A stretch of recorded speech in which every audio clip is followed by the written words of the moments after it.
me gustaría mencionar la importancia que tiene el uso del euskera en un entorno no formal y no académico, para que el euskera pueda ser una lengua viva, lúdica, recreativa y divertida. En ese sentido vengo a hablar de lo que son las berchoescolas, las escuelas de bercho, los bercho de lecuas, los campamentos en los que se trabaja en torno a bertsolaritza. Pero, como es muy importante en este caso empezar por el principio, creo que la gran pregunta que tenemos es ¿qué es la bertsolaritza y qué son las berchoescolas?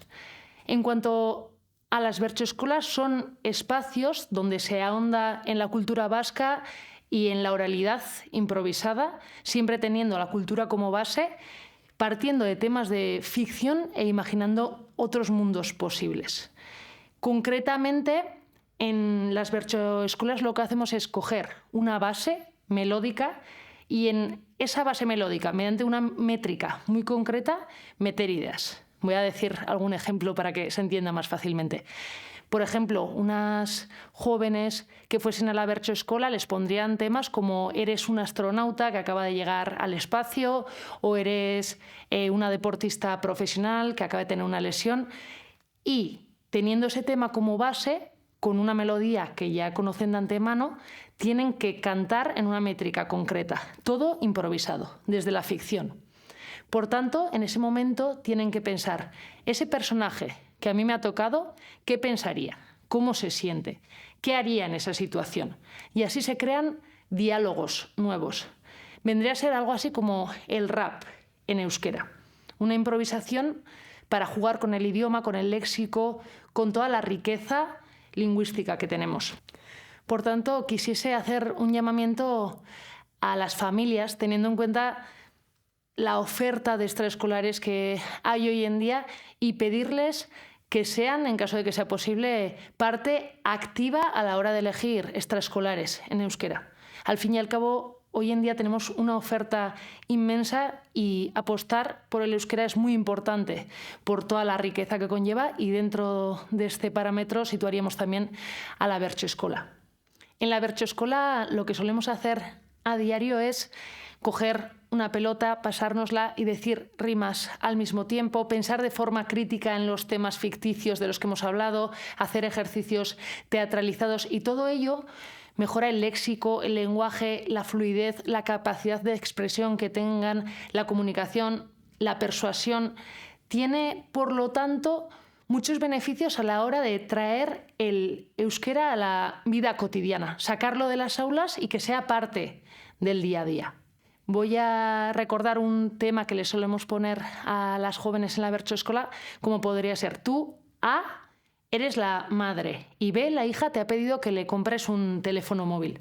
A raíz de eso, cada persona en la berchoescola debería imaginarse qué diría la madre en ese caso, qué diría la hija, cuál sería la discusión o bueno, quizás el acuerdo que habría entre ellas. Y una vez que se ha acabado el ejercicio de ficción, improvisado como rap, llevaríamos el debate al grupo y les preguntamos a las alumnas, a los alumnos que tenemos: ¿qué os ha parecido? ¿Qué pensáis del uso de las tecnologías? ¿Cómo lo veis vosotras? Y así fomentamos el pensamiento crítico. Otro ejemplo que usamos, porque al fin y al cabo siempre estamos tratando temas de la vida cotidiana, sería: vosotras, A y B, sois dos jugadoras de baloncesto y nunca os sacan en los partidos. A una le importa y a la otra no le importa tanto. A raíz de este tema podríamos traer una conversación sobre la competitividad, cómo lo pasa una persona cuando no cuentan con ella, por qué nos gusta que nos saquen o no nos gusta. Y todo esto sería un espacio de debate en la berchoescola, donde podrían desarrollar el pensamiento crítico, y no solo el pensamiento crítico, la ficción y la creatividad. Es una escuela de creatividad, ya que el objetivo en las berchoescolas no es que salgan bercholaris, que vayan a cantar delante del público, sino gente a la que le guste la cultura y se enganche a ello, el pensamiento, crear otros mundos, otras utopías. Quiero contar una anécdota de cuando tenía 11 o 12 años. Por aquel entonces empecé en la berchoescola con Estitxu Arozena, que es una bercholari muy conocida, y nosotras, las chicas y chicos que nos apuntamos a la berchoescola, veníamos del modelo D, pero no tenemos costumbre de hablar en euskera fuera del ámbito escolar. no lo solíamos utilizar. Pero nos gustó mucho algo de la bertsolaritza y no sería capaz de explicar el qué. Creo que esa chispa de la improvisación, la magia de partir de la nada y crear una fantasía, otro mundo. Entonces, en ese sentido, nosotras queríamos cantar bertsos e improvisar lo mejor posible, pero no teníamos los recursos necesarios lingüísticamente hablando para llegar a ello. Nos faltaban sinónimos, nos faltaban verbos, nos faltaban expresiones. Y creo que fue, de alguna manera, ese paso que tuvimos que dar para conseguir hacer bertsolaritza lo que nos impulsó a tener otros hábitos lingüísticos. Fue algo que nos cambió porque para hacer ese deporte de la palabra, como le llama Xabier Amuriza en su época la bertsolaritza, teníamos que tener otros recursos. Y fue así cuando poco a poco y casi sin darnos cuenta, inconscientemente, fuimos adquiriendo nuevas capacidades lingüísticas. Recuerdo que una vez nos llevaron de excursión y pasamos 48 horas, 2 días enteros, hablando en euskera. Y creo que fue entonces cuando yo fui consciente de que el euskera podía ser un idioma del día a día, que te hacía ser parte de un grupo y además lo empecé a necesitar, porque yo quería hacer chistes, quería sentirme parte de algo y ser en ese idioma. Y fue una situación que me enfrentó conmigo misma y con mis capacidades lingüísticas de aquel entonces, en la que dije, yo quiero hacer una apuesta. Y vi todo el atractivo que tenía ese idioma y empecé a ver cuántas puertas me podía abrir. Para mí fue un momento clave en mi vida y me cambió muchísimas cosas vivencialmente. Si alguien se pregunta qué puede hacer en torno a la bertsolaritza, pues toda la información necesaria está en Bertsozale Elkartea, el teléfono está accesible en internet o si no en la página web bertsozale.eus. En ese sentido, las jóvenes, los niños pueden empezar entre 10, 11 años, sería quinto o sexto de primaria. A partir de ahí, cualquier persona de cualquier edad puede hacer bertsolaritza, por supuesto, pero es verdad que en la edad escolar es un muy buen momento. Suelen ser grupos pequeños y lo único que hay que hacer es llamar, preguntar y en caso de que exista algún grupo en marcha, actualmente hay 40 en toda Navarra, se podría apuntar a esos ya existentes o en caso de que no haya en esa región o en ese pueblo, es posible montar un nuevo grupo. En este sentido, y teóricamente, me gustaría mencionar a la investigadora del Euskal Herriko Unibertsitatea, Miren Artetxe, de la Universidad del País Vasco. Ella ha investigado cómo influye la bertsolaritza en la autopercepción de las jóvenes, de los jóvenes, y cómo afecta a los hábitos lingüísticos.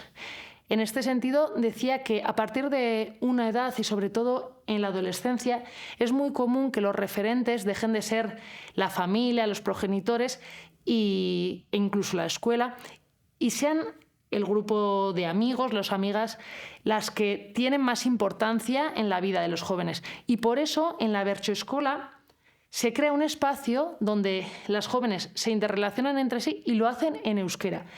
Y para la autopercepción de ellas mismas es muy importante que el euskera sea algo suyo, que no venga desde la familia o desde la escuela solamente, sino que sea un espacio de convivencia joven. Del mismo modo, Artetxe ha investigado cómo aumenta la capacidad comunicativa, persuasiva, paralingüística de las adolescentes y de los niños que están en las bertsoeskolas, puesto que todo el tiempo están trabajando y jugando alrededor de la palabra y con la palabra.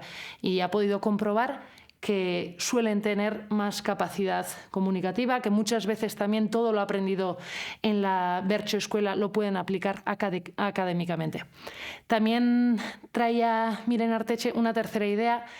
Venía a decir de alguna manera que las bertsoescolas son un espacio muy do it yourself, muy autogestionado, en el que el euskera todo el rato atraviesa la acción. Son en euskera y hacen el euskera. Tendría un poco el concepto de agencia, de alguna manera.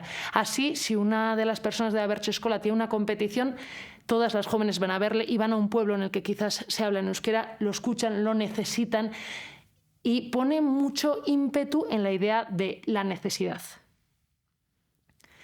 Resumiendo, las bertsoeskolas serían un espacio creativo para trabajar el pensamiento crítico, la comunicación, la empatía, la ficción, para trabajar otros mundos que dota a esas niñas y niños de unas capacidades, de un idioma de la calle, de un euskera vivo, que es muy importante. Y además, en mi opinión, son escuelas de vida y pensamiento.